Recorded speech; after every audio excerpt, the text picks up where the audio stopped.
bell pepper. Ah! Hello everyone! For our cooking vlog today, we are going to cook enchiladas. We're going to make enchiladas. That is a Mexican food, guys. I'll introduce now our ingredients that we are going to use for our enchiladas. Okay, main ingredients. I'm gonna make a shrimp enchiladas. The shrimp. You can use ground beef. You can use chicken also for this recipe, but for us, normally we use seafood, so I normally use shrimp. Then white onion. This is the way how I chop the onion. It's really up to you guys how you chop your onion. It doesn't matter. Then bell pepper. I'll teach you how I chop my bell pepper. So 3 whole bell pepper.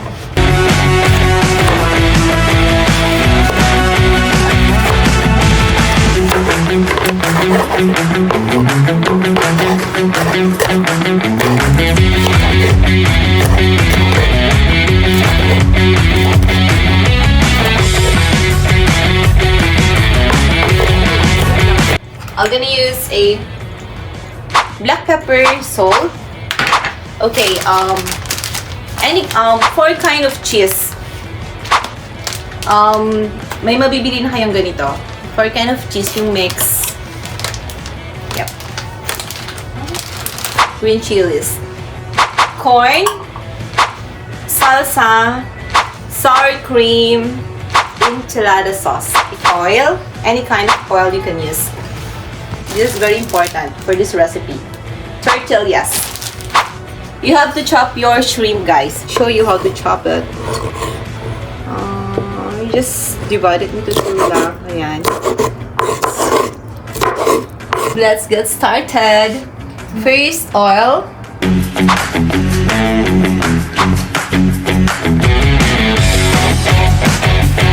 Okay, then we will going to drop the white onion, guys. White onion.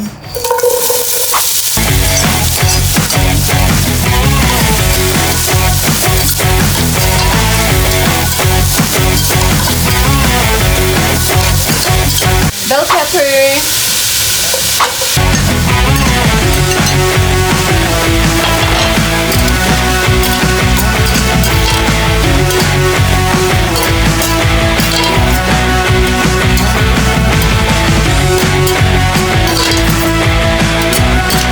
Just make a hole like this, then you can just drop the shrimp.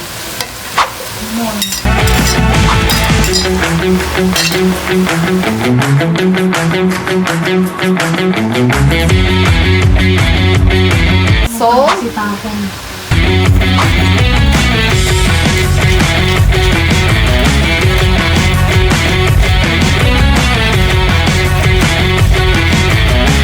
Pepper.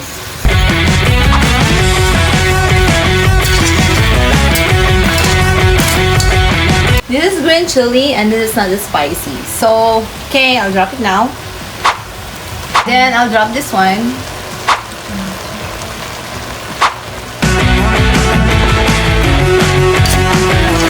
Okay guys, so it's time to wrap up the enchiladas using the shrimp that we made. Okay guys, it's wrap time. So, sour cream. This is sour cream. This is our wrap.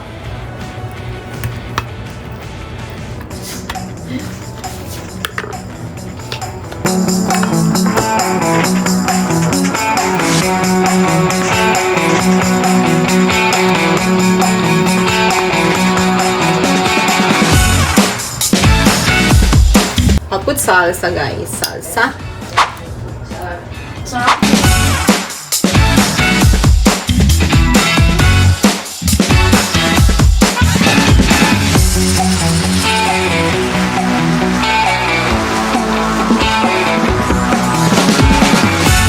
You may use any kind of corn.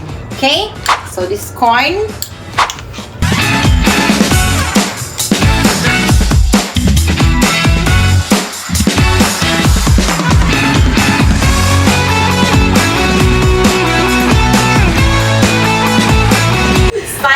our shrimp enchiladas. Okay guys, 1, 2, 3, go!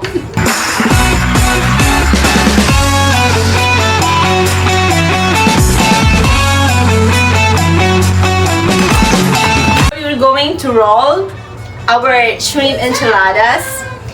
Then oil, we will going to bake it. This is my way. For me, it's better if you will put the oil at hindi siya didikit. Yep. Oil.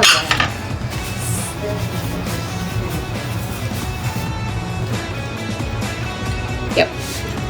Then let's put it here.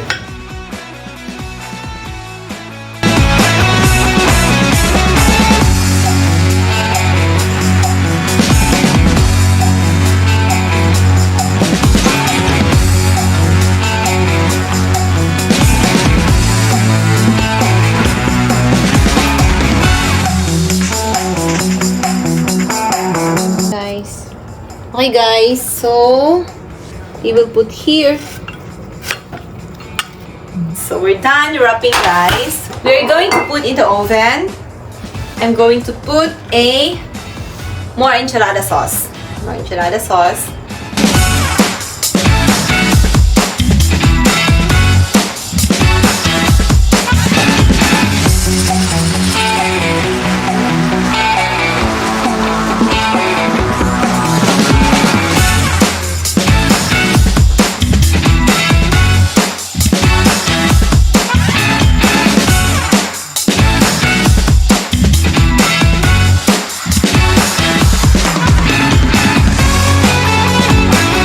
Okay guys, then our 4 cheese.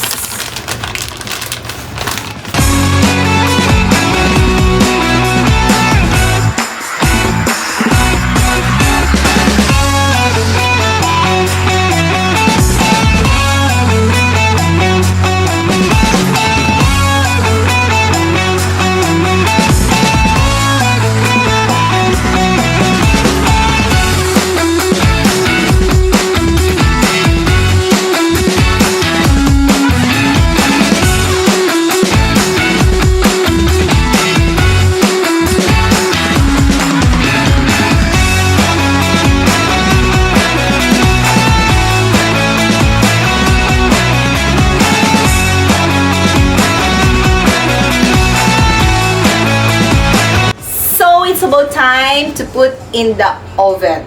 We're going to put in the oven for 350 Fahrenheit, then bake. Okay guys, so we will going to put in the oven.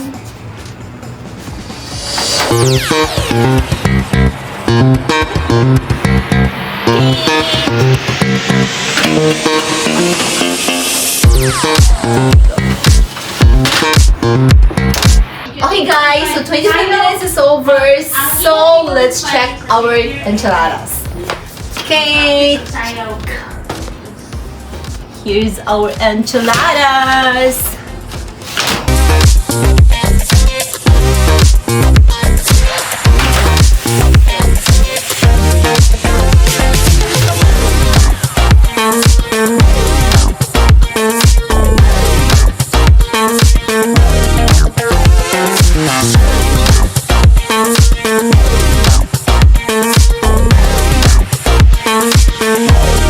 We're done with our enchiladas. This is Mexican dish, guys.